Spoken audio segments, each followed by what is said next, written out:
Hoje vamos continuar aqui com o nosso segundo vídeo, tratando do segundo capítulo do livro Hábitos Atômicos.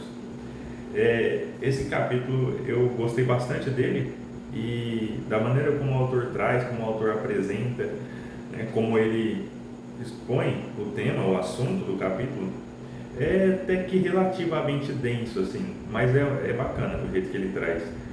Ele começa com uma pergunta muito interessante. Por que mudar um hábito parece difícil? E a verdade é que alguns hábitos eles são realmente difíceis de mudar, né? Alguns são difíceis de arrancar e ele traz muito bem isso. Outros são difíceis de inserir, de colocar na nossa vida, na nossa rotina. E essa é a ideia central que ele trabalha nesse capítulo 2. Justamente ele aponta que parece difícil porque a gente está mirando na coisa errada, nosso foco está no lugar errado, e por isso que mudar um hábito, arrancar um hábito, né, substituir ali, parece difícil. Quando ele fala sobre isso, ele logo em seguida já explica que a mudança de qualquer comportamento, de qualquer hábito, ela se dá em 3 níveis.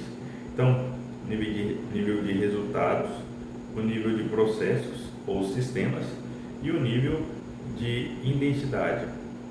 Basicamente, resultado é aquilo que você obtém. Então, é a meta que você coloca. Quero perder 10 quilos. Quando você perde 10 quilos, o seu hábito foi transformado nesse nível, de conseguir perder 10 quilos de gordura corporal.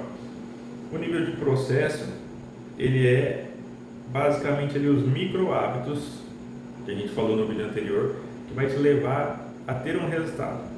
Então, é o que você faz repetidamente, é o sistema que você criou de vários hábitos em conjuntos que vão pouco a pouco te ajudar com o tempo, com a repetição, e a gente vai ver isso mais para frente, formalizar um outro hábito, digamos assim, um hábito maior, algo nesse sentido, né?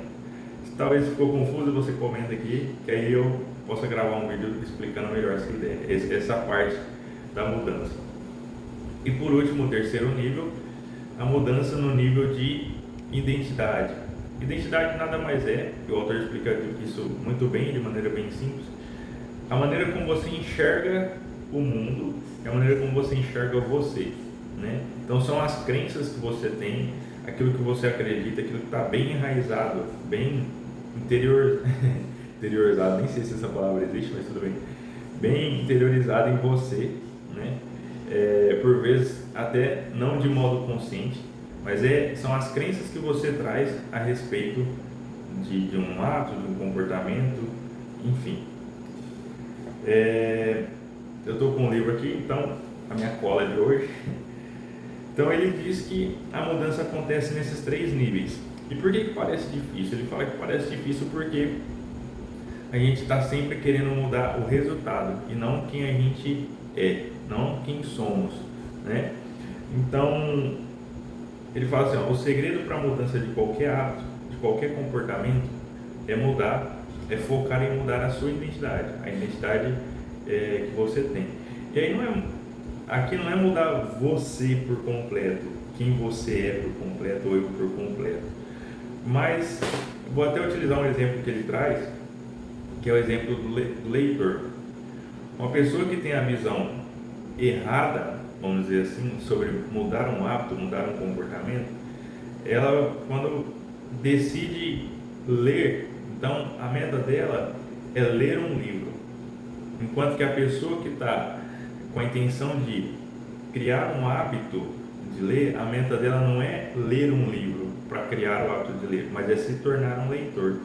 Então, aqui a gente já percebe uma mudança, porque o óbvio precisa ser dito. Então, uma pessoa que lê um livro no ano, ou um livro a cada 2 anos, ela não é um leitor, entende?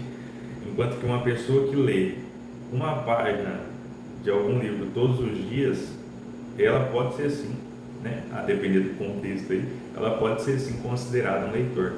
Então, essa é basicamente a diferença que o autor traz, que faz a gente achar que mudar um hábito é difícil. Porque a gente está querendo ler um livro e não se tornar um leitor. São duas coisas diferente, que às vezes para algumas pessoas pode parecer que é a mesma coisa ou que é muito parecido, mas não, tem ali suas diferenças, né? E um outro ponto interessante que ele traz a respeito disso é que essa mudança de identidade, ou seja, então eu quero me tornar um leitor, isso é uma faca de dois gumes, ele fala, não se tornar um leitor, né? Mas a mudança de identidade. Por quê? Quando você decide mudar um hábito, você pode usar isso a seu favor para que você construa hábitos positivos. Mas se você não está preocupado em colocar hábitos bons na sua vida, então ler, fazer atividade física, manter uma alimentação saudável, cuidar bem das suas finanças, né? Passar mais tempo com a sua esposa ou com o seu esposo, mais tempo de qualidade com a sua família, com os seus filhos e tudo mais, e com vários outros hábitos aqui a gente poderia citar. Se você não está preocupado com isso, você vai, vamos dizer assim, de uma forma que natural, assumir uma outra identidade. Então, se você não se ocupa de construir, vamos dizer assim, né, que entre aspas, uma identidade boa, positiva, naturalmente você vai alimentar comportamentos e hábitos que vão forjar em você digamos que uma falsa identidade, né? Aqui para efeitos didáticos aqui, vamos usar essa expressão, uma falsa identidade. E por que uma falsa identidade? Uma frase que me marcou nesse capítulo é que ele fala: um comportamento incoerente não se sustenta.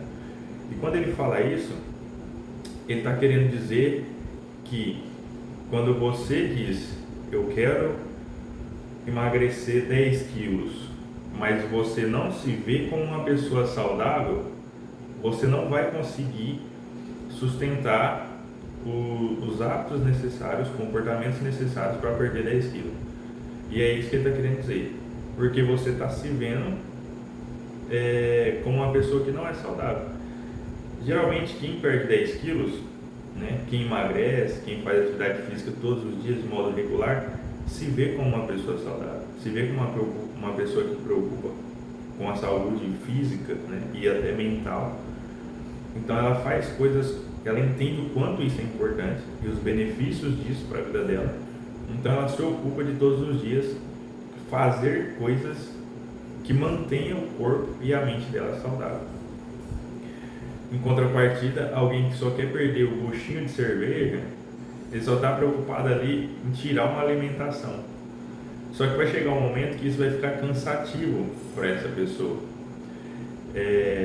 Ou quando ela estiver cansada, ela não vai ter a força de vontade para, ainda que seja só tirar a alimentação, ela não vai ter a força de vontade para tirar só a alimentação. Então, é isso que o autor vem trazer, que um comportamento incoerente, ele não se sustenta, mas é um comportamento incoerente com aquilo que você é e com a maneira como que você se vê. E aqui eu abro até um parênteses, porque existe uma problemática nisso, que o autor não traz, obviamente, mas estudando outros assuntos, essa incoerência, né? Então, eu crio uma narrativa, isso o autor traz no livro, que é uma espécie de narrativa, uma espécie de história que você conta para você mesmo. Então, eu quero perder 10 quilos, mas eu faço outra coisa, eu faço o contrário, eu quero, né, me tornar um leitor, ou ler um livro, mas eu faço o contrário. Eu quero ser um bom pai, mas eu faço o contrário. Eu quero ser uma boa esposa, mas eu faço o contrário, né? Então o autor fala, então você nunca vai conseguir aquele resultado. Mas aqui o parênteses que eu quero abrir é o seguinte, que esse tipo de comportamento incoerente, quando você fala, eu sou algo, eu faço algo, e você age o contrário, e você repete muito isso, chega uma hora que você esquece disso, dessa incoerência que você está alimentando, dessa mentira que você está contando para você mesmo. E quando você esquece dessa mentira que você está contando para você mesmo, a gente entra no conceito que um psicólogo, que inclusive foi aluno de Freud, chamado Rudolf Allers, fala muito bem, que é a neurose. A neurose para Allers é a mentira que a pessoa contou para ela mesma e esqueceu. Então, sobre um comportamento incoerente que não se sustenta, eu queria trazer essa reflexão, esse ponto de atenção, porque às vezes a gente faz isso sem perceber. Às vezes a gente fala para as pessoas assim: ah, eu faço atividade física, mas faz uma vez no mês. Ah, eu faço, eu como saudável, mas a única coisa que você come de saudável é salada, o resto você caga em tudo. Então, assim, a gente precisa tomar cuidado. Aqui eu estou trazendo exemplos bem simples, mas isso pode, para quem trabalha com atendimento de pacientes, psicólogos e terapeutas, vai saber do que eu estou querendo dizer, tá? Então, fica esse ponto de atenção. E sobre isso, o autor até traz aqui, que ele fala assim, ó: depois de ter adotado uma identidade, é fácil deixar que sua lealdade a ela influencie sua capacidade de mudança. Muitas pessoas passam pela vida em um torpor cognitivo, seguindo cegamente as normas associadas à sua identidade. Essas normas associadas não significa que você é isso, mas foi algo que você, vamos dizer assim, você colocou. Foi uma visão que você montou de você, é uma pintura que você fez de você, só que é uma pintura falsa, uma pintura errada. E é isso que pode te levar a uma neurose, como dizia Allers. Então ele deixa alguns exemplos aqui, por exemplo, usar alguns exemplos, por exemplo. Não tenho boa orientação espacial, não sou uma pessoa diurna, sou péssimo em lembrar o nome das pessoas, estou sempre atrasado, não sou bom com tecnologia, sou horrível em matemática. Tudo isso são frases, são pequenas mentiras, né? Que às vezes eu conto para mim, você conta para você, e o autor deixou elas como exemplo, mas ele até coloca e 1000 variações. Então, isso me chamou muita atenção, me fez lembrar desse conceito de neurose do Allers, e eu até abri esse parênteses para poder dizer que a gente precisa tomar cuidado com isso, né? Na minha visão, na minha opinião, a gente precisa tomar cuidado e buscar ser sincero com a gente, com aquilo que a gente quer fazer, com aquilo que a gente faz.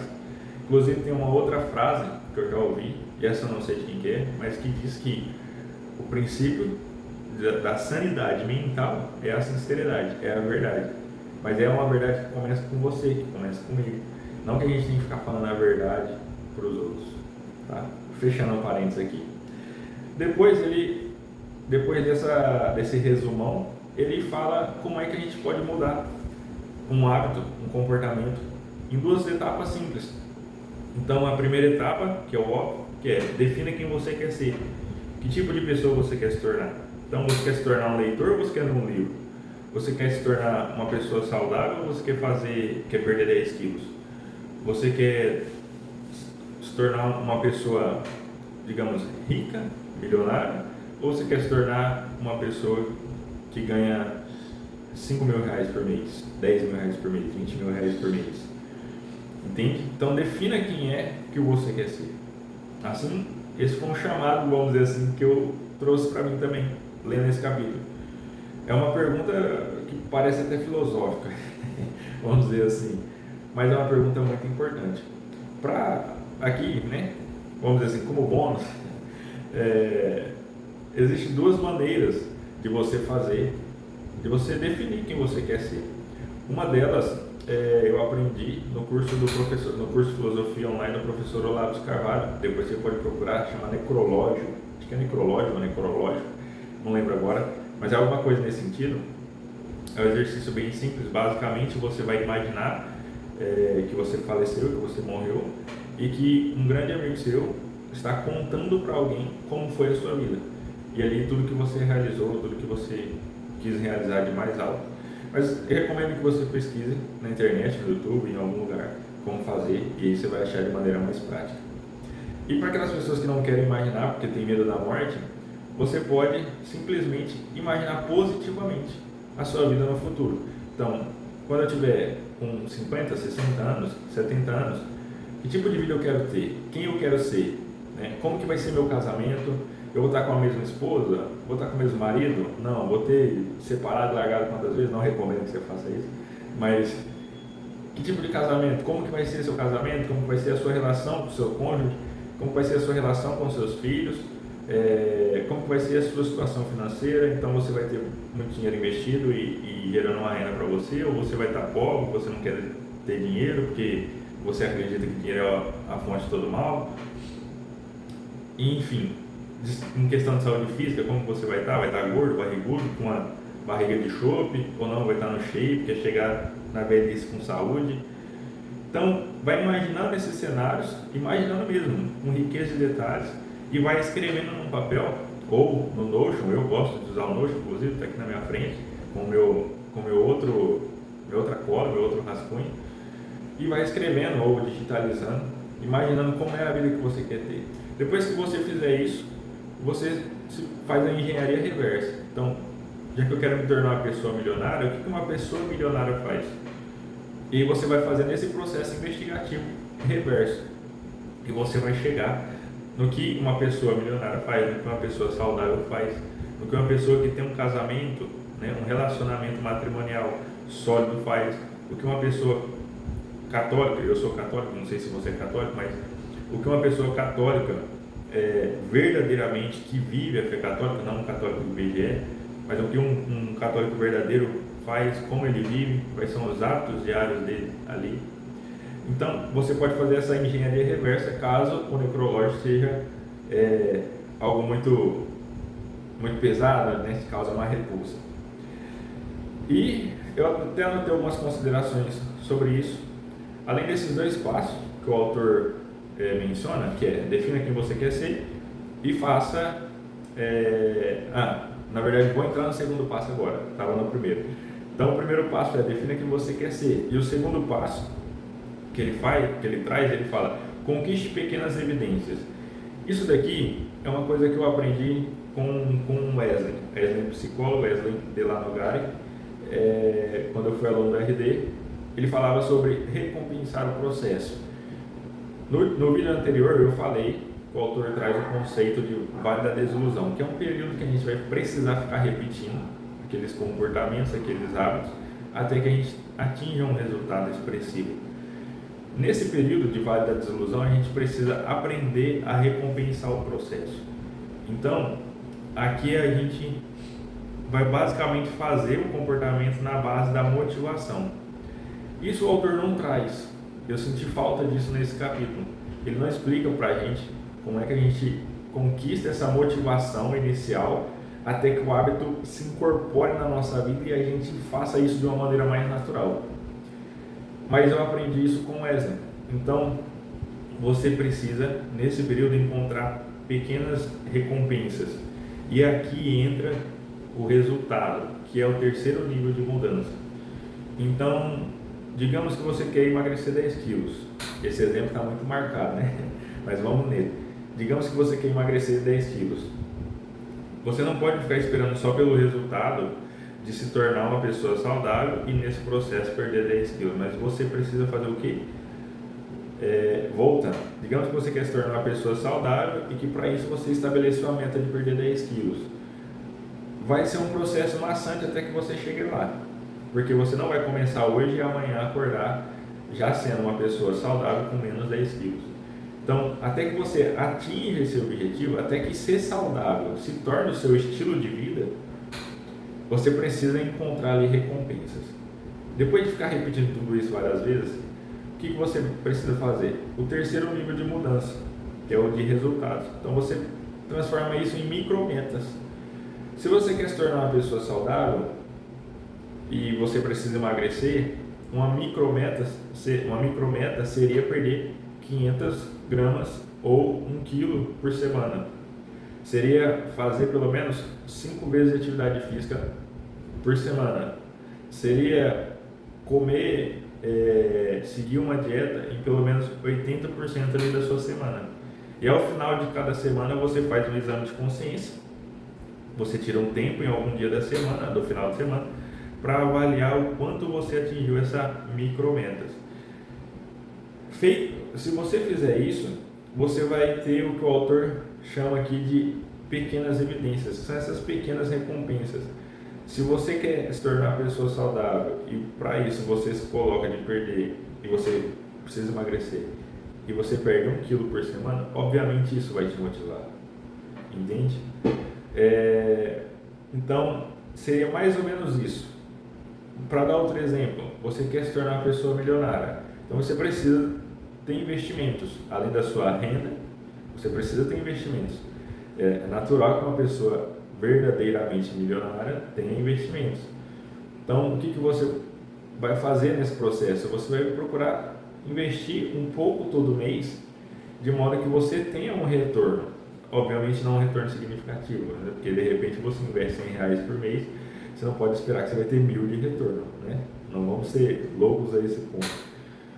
Mas você investe de uma tal maneira que aquilo te traga um rendimento acima da média, né? Ainda que mínimo ali pelo valor que você está investindo, mas te traga um rendimento. Um exemplo seria ações de dividendos. Então, quando você investe, ainda que pouco, e você vê ali caindo, por exemplo, 1,80, 2 alguma coisa, né? 80 centavos, aquilo, dependendo da pessoa, pode ser um motivador, pode ser uma pequena evidência, uma pequena recompensa nesse processo. E eu coloquei como bônus, como eu disse, o autor não traz essa questão da motivação, como ter motivação. Então, a pergunta que fica: se eu preciso de motivação no início, quando eu quero instalar um hábito, se eu preciso de motivação, mas eu não sei como ter motivação, então o que eu faço? Aqui vai o pulo do gato. Isso eu aprendi um pouco lá com o Wesley dentro do RD, mas aprendi estudando um pouco de filosofia e antropologia filosófica, ali de Aristóteles, Santo Tomás, buscando entender como que funciona, o que é e como funciona o ser humano. E quando eu cheguei na parte das faculdades da alma, isso ficou muito claro para mim. Mas eu não vou falar nada filosófico, então eu vou resumir aqui para você, que é o seguinte: basicamente, de maneira mais simples possível, estude sobre aquilo todos os dias, tenha contato com aquilo todos os dias. Então, se você quer se tornar uma pessoa saudável, comece a ver vídeos, acompanhar pessoas nas redes sociais, falar com pessoas que queiram isso também, né? Molde, crie um ambiente, ainda que seja um ambiente virtual, crie um ambiente para que aquela informação, aquele sonho, aquele desejo, aquele objetivo não saia da sua cabeça, que crie um ambiente de tal modo que pareça que ele está sempre no seu campo de visão. Com as minhas mãos agora eu coloquei na frente da minha cara. Então, todos os dias assista um vídeo de alguém falando como emagrecer mais rápido, como comer melhor, como fazer atividade física melhor, como melhorar a execução de determinado exercício na academia, como correr melhor, enfim, para várias situações que você queira mudar, faça isso, busque vídeos no YouTube, assista vídeos sobre isso todo dia, converse com pessoas sobre isso, leia livros. Ler livro é uma coisa fundamental para isso. Isso daqui vai te salvar. Se você não tiver YouTube, não tiver nada, não encontrar em lugar nenhum, busque livros. Certamente vai te ajudar muito nesse quesito que eu estou te falando.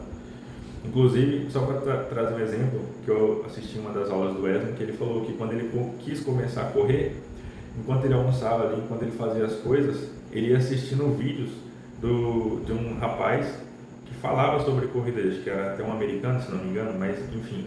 Mas ele assistia vídeo de um rapaz que falava sobre corrida e ele maratonou os vídeos desse cara, e isso fez com que ele se mantesse motivado. Então é nesse sentido. Aqui é o pulo do gato. Como ter motivação? Depois que você definiu quem você quer ser e o que você precisa fazer, busque por pessoas, referências, vídeos, livros que te mantenham em contato com aquele ideal.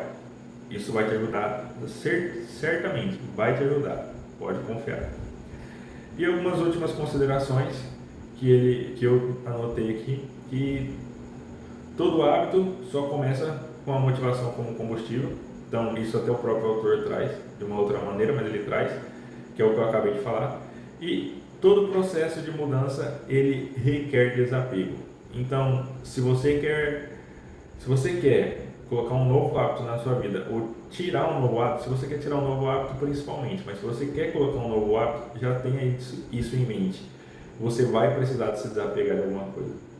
Justamente porque inserir um hábito na sua vida ou retirar, para que seja efetivo, você precisa mudar quem você é. Você precisa fazer a mudança no primeiro nível, vamos dizer assim, que seria o ideal, que é o nível de identidade, né? Você não pode fazer como a maioria das pessoas fazem, né? Eu estou falando que você não pode fazer, mas não como uma regra. é como eu li no livro, né? Então você pode fazer o que você quiser da sua vida, inclusive. Mas se você deseja mudar um hábito de maneira efetiva, é isso que o autor do livro vem dizer pra gente, que a gente precisa realizar essa mudança no nível de identidade. Então isso vai exigir da gente uma mudança, um desapego, seja de amizades, seja de desconforto, de conforto, né? Às vezes a gente vai precisar abrir mão do conforto para poder atingir e se tornar a pessoa que a gente quer, enfim. E agora, já para finalizar o vídeo, que já está muito longo por sinal, ele encerra o capítulo falando, na verdade, com uma pergunta: por que os hábitos importam? E eu acrescento: porque os pequenos hábitos importam. Além de tudo que eu já falei aqui, do resumão que eu trouxe para vocês, né, que eu estou compartilhando aqui, e das minhas reflexões, os pequenos hábitos importam porque eles são a materialização daquilo que a gente é. Então, se você está engordando, obviamente, se você não tem nenhum problema, né, nenhuma doença, nenhuma condição fisiológica aí, que precisa de um acompanhamento médico, mas se você está engordando por preguiça, né, se você não lê, se você, enfim, tem um estilo de vida não tão positivo, não tão saudável, né, moralmente, digamos assim, não tão correto, isso diz muito de quem você é. Os seus comportamentos diz muito de quem você é, aquilo que você faz todos os dias, a maneira como você trata as pessoas, né, a maneira como você cuida do seu corpo. Se você estuda a maneira como você estuda, se você trabalha a maneira como você trabalha, isso diz respeito de quem você é, de quem você está se tornando, na verdade.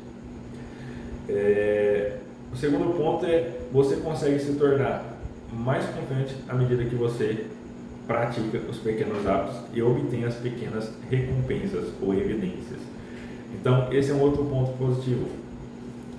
À medida que você estabelece quem você quer ser e você começa a fazer as coisas para que você se torne esse tipo de pessoa, quando os pequenos resultados vão surgindo, quando você vai percebendo as pequenas recompensas, ainda que essas pequenas recompensas não sejam visível ou do conhecimento das outras pessoas, mas aquilo te torna confiante. E por que te torna confiante? Porque simplesmente você, vamos resumir aqui, você vai olhar para você e falar assim: porra, eu sou foda, eu estou conseguindo fazer essa merda aqui. Aí vai vir algum berô, algum trouxa e vai falar para você: ah, mas cara, você não está radical demais, você não está fanático demais, está pegando muito pesado com você, eu acho que já está na hora de você parar, né? Já perdeu muito peso, você não precisa ficar focado em dinheiro não é tudo na vida. Sempre vai ter essas frases idiotas, assim, independente de quem você escolha ser. Mas as pequenas recompensas, elas vão te dar não só a motivação, mas a confiança necessária para você se manter no processo. E essa confiança não é uma confiança em algo que está externo, mas é uma confiança em você, uma autoconfiança. Então você vai se sentir mais seguro e mais confiante, mesmo que externamente tenham vozes querendo jogar para baixo. E isso, por consequência, a gente passa para o terceiro e último ponto, que é quando você obtém essa confiança, você tem a sensação que muita gente quer ter, mas está buscando do jeito e no lugar errado, e uma hora eu venho aqui para falar sobre isso, que é a sensação de liberdade. Quando você define quem você quer ser e você caminha para lá, para essa direção, você vai, no longo do processo, juntando ali para você pequenas doses de autoconfiança, e isso vai se tornando tão grande dentro de você, dentro do seu peito, que chega uma hora que você fala: cara, sou livre, foda-se. A pessoa vem para te jogar para baixo e você fala assim: o que você é para lá, como? E você, realmente, cara, ignora a pessoa, porque você sabe que você sabe quem você quer se tornar, você sabe quem você já é. Você não é mais aquela pessoa que fala que quer fazer algo e não faz, mas você é a pessoa que cumpre o que diz, e isso é muito importante. Isso é o que dá a confiança, isso é a chave para a autoconfiança. Então, esse foi o resumão, junto com várias reflexões minha a respeito desse segundo capítulo. E de novo, eu recomendo que você leia, que você compre. Se você não leu ainda o livro, eu recomendo que você compre, que você leia. Os livros são extremamente fundamentais para trabalhar a nossa imaginação, o nosso imaginário, para manter a gente motivado em relação aos nossos objetivos. Se você ainda não tem o livro e deseja comprar para ler, aqui na descrição eu deixei o link para facilitar a sua vida, então você pode clicar, ir lá e comprar. E se você gostou, ou se você tem alguma sugestão de melhoria para os meus vídeos, para que eu melhore até a minha comunicação, o conteúdo, né? Sugestão de algum livro que você queira que eu fale, de algum tema específico, lembrando que eu tenho formação em psicologia, né? Posso dizer que eu sou psicólogo, porque meu CRP está ativo também. Então, comenta aqui embaixo, deixe sua sugestão, seu comentário, né? Sua crítica construtiva, como alguns chamam, será bem-vinda.